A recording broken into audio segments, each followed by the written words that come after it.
कल्पना करिए कि आप एक पुरानी लाइब्रेरी में बैठे हैं, जहां धूल भरी किताबों के बीच से एक रहस्यमयी सवाल उठता है।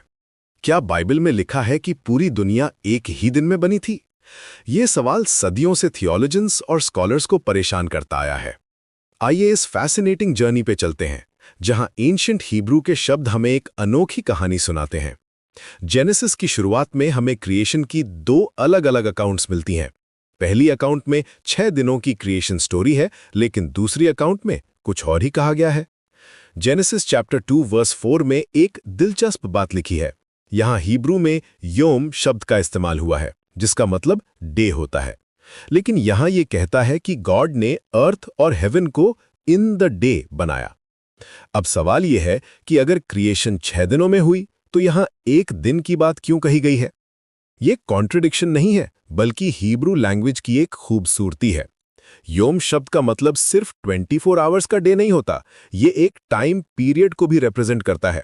जैसे हम कहते हैं आज के जमाने में, या उस दिन जब। वैसे ही हिब्रू में योम का इस्तेमाल एक पूरे एरा या पीरियड के लिए होता है।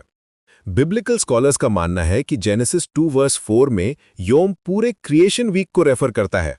ये एक लिटरेरी डिवाइस है जो पूरी क्रिएशन प्रोसेस को एक सिंगल यूनिट के रूप में प्रेजेंट करता है। ये वैसा ही है जैसे कोई कहे उस दिन जब इंडिया आज़ाद हुआ। यहाँ दिन का मतलब सिर्फ 15 अगस्त नहीं, बल्कि पूरा इंडिपेंडेंस मूवमेंट है। अब आते हैं जेनेसिस चैप्टर 1 की 6 दिनों की कहानी पर। यहाँ भी योम शब्द का इस्तेमाल हुआ है, लेकिन कॉन्टेक्स्ट बिल्कुल अलग है।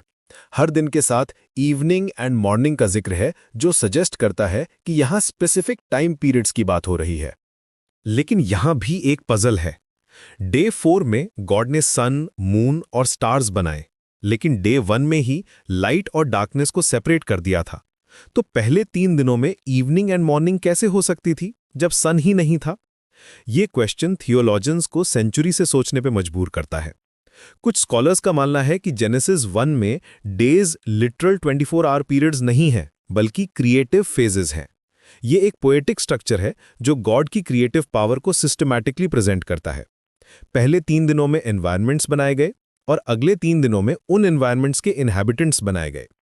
दूसरी तरफ कुछ स्कॉलर्स आर्ग्यू करते हैं कि योम विद नंबर्स के साथ हमेशा लिटरल डे को रिफर करता है। उनका कहना है कि फर्स्ट डे, सेकेंड डे जैसे एक्सप्रेशंस ऑर्डिनरी डेज को ही इंडिकेट करते हैं। ये डिबेट सिर्फ एकेडमिक नहीं है, इसके थियोलॉजिकल इम्प्लीकेशंस भी हैं। अगर क्रिएशन एक ही दिन में हुई, तो ये गॉड की अनलिमिटेड पावर को शो करता है। अगर 6 दिनों में हुई, तो ये सैबथ पैटर्न को एस्टैब्लिश करता है, काम के 6 दिन और 1 दिन आराम का। जेनेसिस 2:4 का स्टेटमेंट एक्चुअली दोनों इंटरप्रिटेशंस को सपोर्ट करता है।